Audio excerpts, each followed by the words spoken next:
வணக்கம். தமிழ்நாட்டுல இப்போ மழை எப்படி இருக்கு? அடுத்து என்ன நடக்க போகுது? இத பத்தி தான் நாம இப்போ முழுசா பார்க்க போறோம். வாங்க நேரடியா விஷயத்துக்குள்ள போயிடலாம்.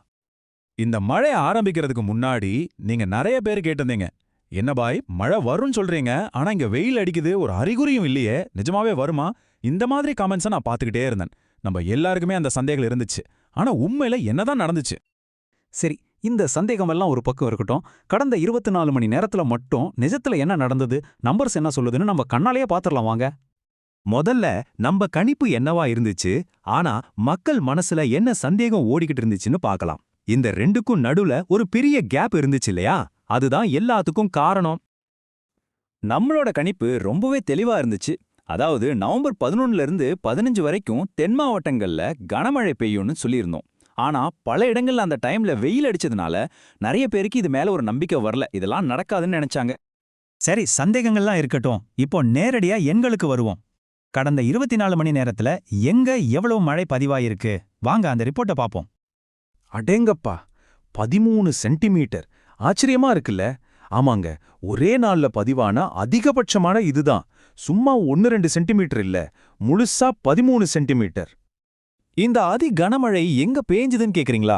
நம்ம கன்னியாகுமரி மாவட்டத்துல இருக்கிற மயிலாடியில தான். பாருங்க, தென் மாவட்டங்கள்ல மழை பெய்யும்னு சொன்ன நம்ம கணிப்பு எவ்வளவு கரெக்டா இருந்திருக்குன்னு இதுவே ஒரு சூப்பர் உதாரணம். இதுல ஒரு சுவாரஸ்யமான விஷயம் என்ன தெரியுமா? இந்த லிஸ்ட்ல நீங்க பாக்குறீங்களே, இந்த ஊர்கள்ல இருந்து தான் நிறைய பேர் எங்க ஊர்ல மழையே இல்லைன்னு கமெண்ட் பண்ணிருந்தீங்க.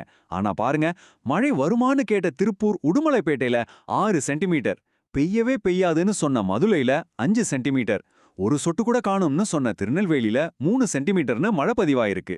சோ இது வெறும் ஒரு ஆரம்பம் தாங்க. ஓகே, நடந்தது என்னன்னு இப்ப நமக்கு தெரிஞ்சிடுச்சு. சரி, அடுத்து என்ன? அடுத்த 24 மணி நேரத்துக்கு என்ன நடக்க போகுது? எந்தெந்த மாவட்டங்கள்ல மழைக்கு வாய்ப்பு அதிகம்னு இப்ப பாத்துடலாம் வாங்க. அடுத்த 24 மணி நேரத்துக்கு குறிப்பா தென் மாவட்டங்கள், அதாவது ராமநாதபுரத்துல இருந்து கன்னியாகுமரி வரைக்கும் கனமழை தொடரும். அதுலயும் முக்கியமா கன்னியாகுமரி, தேனி, தென்காசி மாவட்டங்கள்ல மழை ரொம்ப தீவிரமா இருக்க வாய்ப்பு இருக்கு. சோ கொஞ்சம் கவனமா இருக்கணும். அடுத்து டெல்டா மாவட்டங்களான தஞ்சாவூர், நாகப்பட்டினம், திருவாரூர், புதுக்கோட்டை இங்கெல்லாம் கூட மழை மெதுவா தீவிரமடைய ஆரம்பிக்கும். அதே மாதிரி சென்னையிலிருந்து நாகப்பட்டினம் வரைக்கும் இருக்கிற வடகடலோர மாவட்டங்கள், அப்புறம் திருப்பூர், ஈரோடு மாதிரியான உள் மாவட்டங்கள்லயும் பரவலா மிதமான மழைக்கு வாய்ப்பிருக்கு. சரி, வட உள் மாவட்டங்கள் சங்கதி என்னன்னு பார்த்தா, வேலூர், திருப்பத்தூர், ராணிப்பேட்டை பகுதிகளில் லேசா மழை இருக்கலாம். நீலகிரி, கோயம்புத்தூர், கிருஷ்ணகிரி, சேலம் மாதிரி மாவட்டங்கள்ல பெரும்பாலும் வானம் மேகமூட்டமாவே இருக்கும். ஆனா பெருசா மழைக்கு வாய்ப்பு கொஞ்சம் கம்மி தான். ஓகே, இந்த 24 மணி நேர கணிப்பை தாண்டி கொஞ்சம் பெரிய பிக்சர் பார்ப்போமா? இந்த வடகிழக்கு பருவமழையோட அடுத்தடுத்த கட்டங்கள் எப்படி இருக்க போகுது? வரப்போற வாரங்கள்ல நம்ம எதை எதிர்பார்க்கலாம்? இங்க நாம ஒரு முக்கியமான விஷயத்தை கவனிக்கணும். இந்த மழை வெறும் தென் மாவட்டங்களுக்கு மட்டும் இல்ல, வடகிழக்கு பருவமழை இப்போதான் அதோட அடுத்த கட்டத்துக்கே நகருது. அதனால இனி வரப்போற நாட்கள்ல தமிழ்நாடு முழுக்கவே பரவலா நல்ல மழை பெய்யறதுக்கு ரொம்பவே சாதகமான சூழல் உருவாகியிருக்கு. இங்க பாருங்க, வரப்போற நாட்கள்ல நமக்கு 2 முக்கியமான ரவுண்ட்ஸ் இருக்கு. முதல் ரவுண்ட் நவம்பர் 17ல இருந்து 23 வரைக்கும். இது ஒரு பெரிய பரவலான கனமழை கட்டம். அதுக்கப்புறம் ஒரு சின்ன பிரேக் எடுத்துக்கிட்டு 2வது ரவுண்ட் நவம்பர் 26ல இருந்து டிசம்பர் 5 வரைக்கும் ஆரம்பிக்கும். இந்த 2 ஸ்பெல் தான் இந்த சீசனோட ஹைலைட்டே.